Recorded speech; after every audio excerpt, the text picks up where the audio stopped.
Today we will start the first chapter of the human physiology, the digestion and the absorption. The digestion and the absorption. First topic of this chapter is food.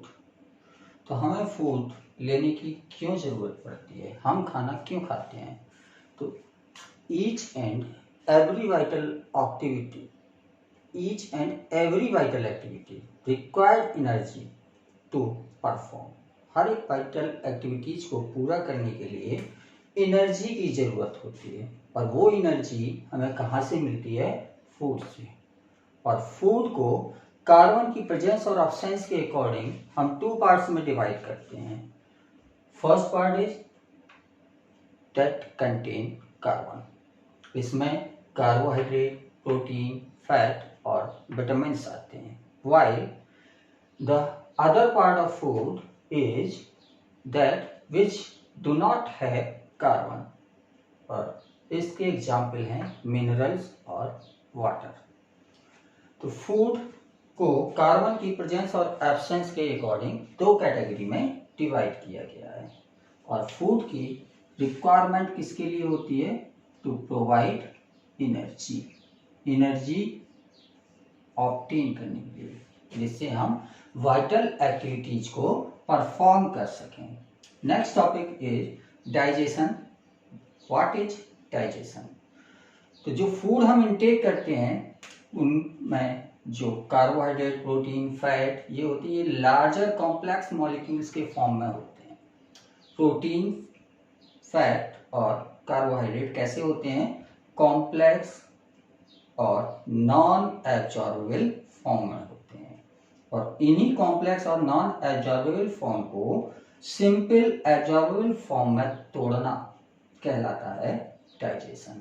तो digestion में larger molecules simpler या smaller molecules में break होते हैं।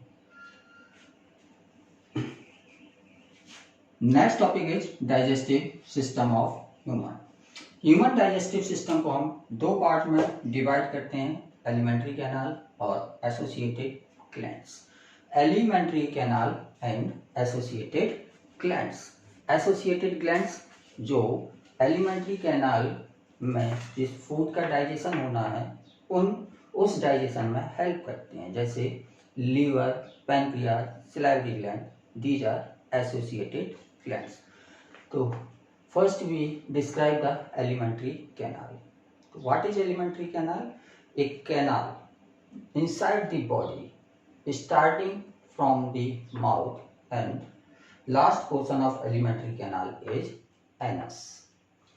तो start होती है alimentary canal mouth से और खत्म होती है, टर्मिनेट करती है इनटू एनस। तो first part of alimentary canal is mouth ये एपर्चर लाइक स्ट्रक्चर होता है, एक अपर्चर होता है जिससे हम फूड को इनटेक करते हैं, और ये सराउंडेड होता है बाय टू मोबाइल लिप्स से माउथ सराउंडेड होता है। Next portion is buccal cavity. Buccal cavity एक कैविटी है जिसमें एक रूफ होती है, एक फ्लोर होता है और लेटरल वॉल्स होती हैं। तो बक्कल कैविटी की जो रूफ होती है ये बनी होती है विद पैलेट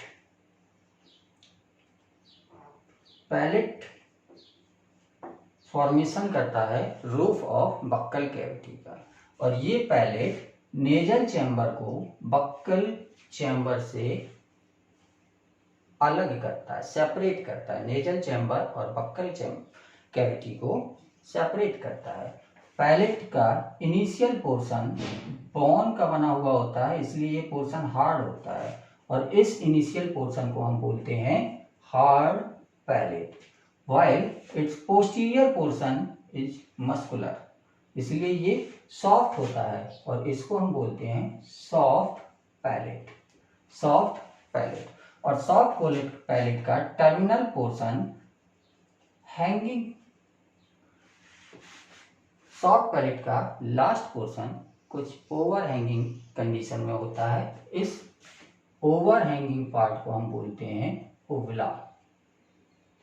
उवला का काम क्या होता है, जब हम फूड को निगलते हैं, मीन्स ड्यूरिंग द डीग्लूटिनेशन, ये उवला ऊपर जाकर नेजल चैम्बर को बंद कर लेता है, जिससे फूड नाक के चैम्बर मतलब नेजल चैम्बर में नहीं जा पाता है।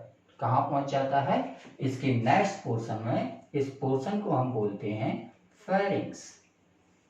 फेरिंग्स, ये फेरिंग्स है, ये इसमें कॉमन ओपनिंग है for nasal chamber and buccal cavity. ये पैसेज दोनों के लिए है, यहाँ से एयर आके फेरिंग्स में जाएगी, यहाँ से फूड आके फेरिंग्स में जाएगा। और इसका टर्मिनल पोर्शन मीन्स फेरिंग्स का टर्मिनल पोर्शन अगेन डिवाइडेड हो जाता है इनटू 2 पार्ट। फर्स्ट पार्ट इसका जाता है, ओपन करता है इनटू ट्रैकिया। ये ट्रैकिया या बेंड पाइप है जो लंग्स तक लंग्स को जाता है, कंटिन्यू करता है। और दूसरा पार्ट ये ओसोफेगस है, ये सेकंड पोर्शन ओसोफेगस है, इसमें फूड जाता है। ट्रैकिया में एयर जाएगी और ओसोफेगस में फूड जाएगा। इसको गार्ड करने के लिए दोनों ओसोफेगस और ट्रैकिया के बीच में एक कार्टिलेजिनस फ्लैप होता है। इस फ्लैप को हम बोलते हैं एपिग्लॉटिस। एपिग्लॉटिस, एपिग्लॉटिस का काम क्या होता है कि जब एयर नेजल चैम्बर से आती है फेरिंग्स में, तो फेरिंग्स से ये डायरेक्ट कर देता है टूवर्ड्स द ट्रैकिया। और जब फूड बक्कल कैविटी से आकर फेरिंग्स में पहुंचता है तो एपिग्लॉटिस ट्रैकिया की ओपनिंग को क्लोज कर लेता है इस तरह से, और ये फूड चला जाता है इनटू ओसोफेगस। तो ये डायरेक्ट करता है विंड को टूवर्ड्स ट्रैकिया और फूड को टूवर्ड्स ओसोफेगस। ओसोफेगस की जो ओपनिंग है, इस ओपनिंग को हम बोलते हैं गलेट। गलेट। और ट्रैकिया की जो ओपनिंग होती है, इस ओपनिंग को हम बोलते हैं glottis. Glottis is opening of trachea and gullet is opening of oesophagus. Oesophagus एक ट्यूबुलर स्ट्रक्चर होता है और इसमें रेगुलर पेरिस्टाल्सिस होती रहती है, जिसकी वजह से फूड ओसोफेगस से स्टमक तक चला जाता है। ट्यूबुलर स्ट्रक्चर है जो नेक रीजन को क्रॉस करते हुए, थॉरैक्स रीजन को क्रॉस करते हुए एब्डोमेन तक जाता है और यहाँ पर स्टमक में ये ओपन हो जाता है। Next portion is stomach. Stomach एक सैक लाइक स्ट्रक्चर होता है जिसमें फूड सबसे ज्यादा देर के लिए रुकता है। फूड इसमें 2 से 3 घंटे या 2 से 2.5 घंटे के बीच में रहता है, 2 से 2.5 घंटे तक यहाँ पर रुकता है और इसमें फूड का सबसे ज्यादा डाइजेशन होता है। और स्टमक जे शेप स्ट्रक्चर है, सैक लाइक स्ट्रक्चर है और अपनी सुविधा के अकॉर्डिंग हम इसको 3 पार्ट में डिवाइड करते हैं। पहला पार्ट जो हार्ट के पास होता है, पहला पार्ट जो हार्ट के पास होता है, इस पार्ट को हम बोलते हैं कार्डियक पार्ट। Cardiac part. दूसरा पार्ट जो मैक्सिमम पोर्शन होता है हार्ट का, इसको हम बोलते हैं बॉडी पार्ट। Body part. और लास्ट पोर्शन इसका कहलाता है पाइलोरिक पार्ट। बॉडी पार्ट को हम फंडस भी बोलते हैं, फंडस। तो स्टमक को हमने 3 पार्ट में डिवाइड किया, कार्डियक पोर्शन, बॉडी या फंडस और तीसरा pyloric part.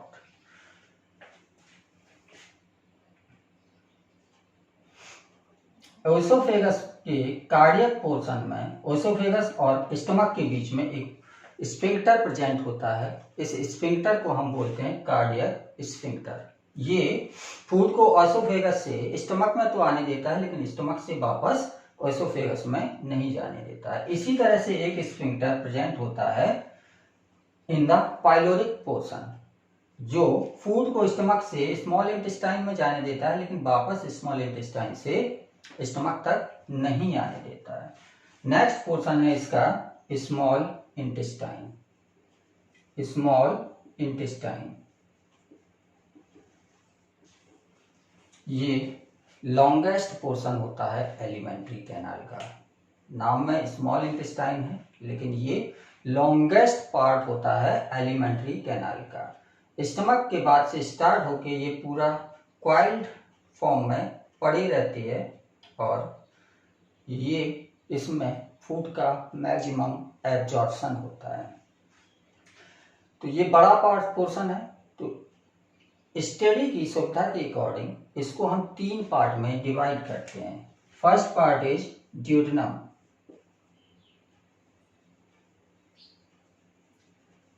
Second part is jejunum. Duodenum portion ये इनिशियल सी शेप्ड पोर्शन है या यू शेप्ड पोर्शन है। ये पोर्शन कहलाता है ड्यूडेनम, जिसमें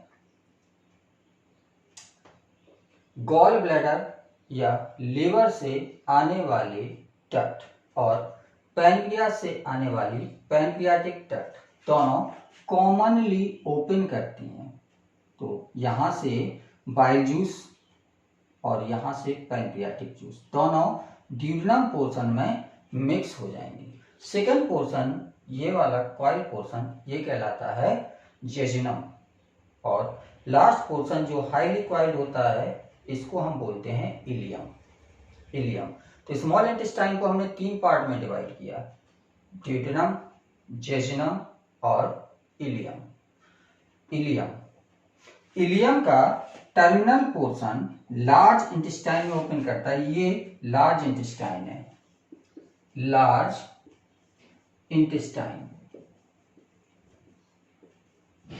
लार्ज इंटेस्टाइन में ओपन करता है, और यहां पर भी एक वॉल्व प्रेजेंट होता है। इस वॉल्व को हम बोलते हैं इलियोसीकल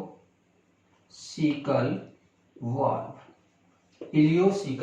इलियम और सीकम के बीच में है। जो लार्ज इंटेस्टाइन है इसको भी हम 3 पार्ट में डिवाइड कर देते हैं। ये राउंडेड पोर्शन सीकम कहलाता है, उसके बाद ये पोर्शन इतना यू शेप कॉलन कहलाता है, और लास्ट में जो सैक लाइक स्ट्रक्चर है इसको हम रेक्टम बोलते हैं।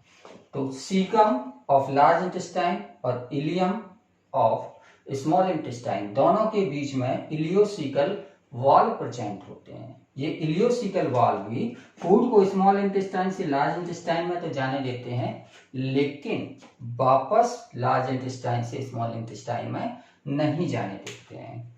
तो initial portion of large intestine is sac like rounded, इसको हम बोलते हैं सीकम, और इसी सीकम से एक ये स्मॉल आउटग्रोथ प्रेजेंट होती है। सीकम से में एक स्मॉल आउटग्रोथ प्रेजेंट होती है जो ह्यूमन में वेस्टिजियल होती है। इसको हम बोलते हैं वर्मीफॉर्म एपेंडिक्स। ये ह्यूमन में नॉन फंक्शनल होती है, लेकिन हमारे एंसेस्टर्स में ये फंक्शनल होती थी। इसमें जिनमें ये फंक्शनल होती है उनमें सेलुलोज डाइजेस्टिंग बैक्टीरिया प्रेजेंट होते हैं, जिससे सेलुलोज का डाइजेशन उनमें आसानी से हो सकता है। ह्यूमन सेलुलोज खाता नहीं है, इसलिए ह्यूमन में सेलुलोज की डाइजेशन की जरूरत नहीं होती है। जब जरूरत नहीं है तो ये धीरे धीरे वेस्टिजियल हो गए, नॉन फंक्शनल हो गए, केवल उनका रेमिनेंट प्रेजेंट है, अवशेष प्रेजेंट है। दूसरा पोर्शन है कॉलन में कुछ पोर्शन ऊपर की ओर जाता है, बाकी ट्रांसवर्स पोर्शन, फिर नीचे की ओर डिसेंडिंग पोर्शन होता है, और लास्ट में थर्ड पोर्शन होता है रेक्टम, जो कि सैक लाइक स्ट्रक्चर होता है। इसमें कॉलन के पोर्शन में फिशेस को प्रॉपर शेप दिया जाता है, और वाटर का मैक्सिमम एब्जॉर्प्शन कॉलन रीजन में ही होता है। और टर्मिनल पोर्शन जो रेक्टम कहलाता है ये सैक लाइक होता है, और इस पोर्शन में अनडाइजेस्टेड फूड स्टोर होता है। जो एनस के थ्रू समय समय पर बॉडी के बाहर निकाल दिया जाता है। तो this is the outlining of the alimentary canal. Associated glands की हम बात करें, second portion is associated glands. तो एसोसिएटेड ग्लैंड्स 3 तरह की होती हैं। First is salivary gland, second is liver and third is pancreas. Salivary glands are of 3 types. First is parotid gland.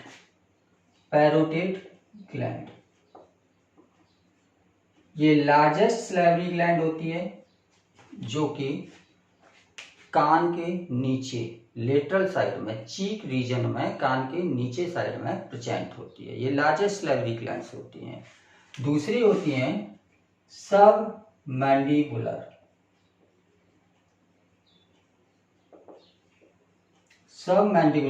Salivary glands. सब मैंडिबुलर सैलिवरी ग्लैंड्स ये mandibular reason में present होती हैं और इनकी ओपनिंग एंटीरियर टीथ के नीचे present होती है, जबकि पैरोटिड ग्लैंड की ओपनिंग मैक्सिलरी टूथ में पोस्टीरियर टीथ के पास प्रेजेंट होती है।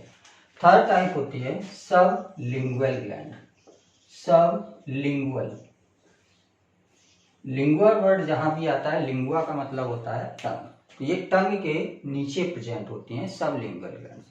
ये 3 तरह की ग्लैंड्स हमारी बॉडी में प्रेजेंट होती हैं जिनका काम होता है सलाइवा का सिक्रीशन करना, और सलाइवा हेल्प करता है फूड के डाइजेशन में।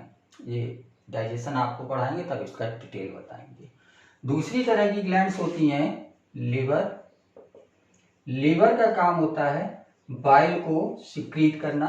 लिवर बाइल को सिक्रीट करता है जो स्टोर होता है इनटू गॉल ब्लैडर। ये ग्लैंड है गॉल ब्लैडर।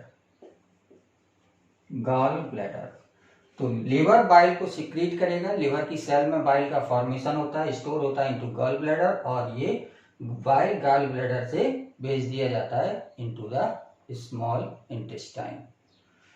और बाइल का काम होता है फैट के डाइजेशन में ये हेल्प करता है। लास्ट ग्लैंड है पैनक्रियाज। ये लीफ लाइक ग्लैंड्स होती है जो ड्यूडेनम की दोनों आर्म के बीच में प्रेजेंट होती है, और इससे पैनक्रियाटिक जूस निकलता है, और ये पैनक्रियाटिक जूस स्मॉल इंटेस्टाइन में भेज दिया जाता है, और ये भी फूड के डाइजेशन में हेल्प करता है। इसको आगे कंटिन्यू करेंगे नेक्स्ट लेक्चर।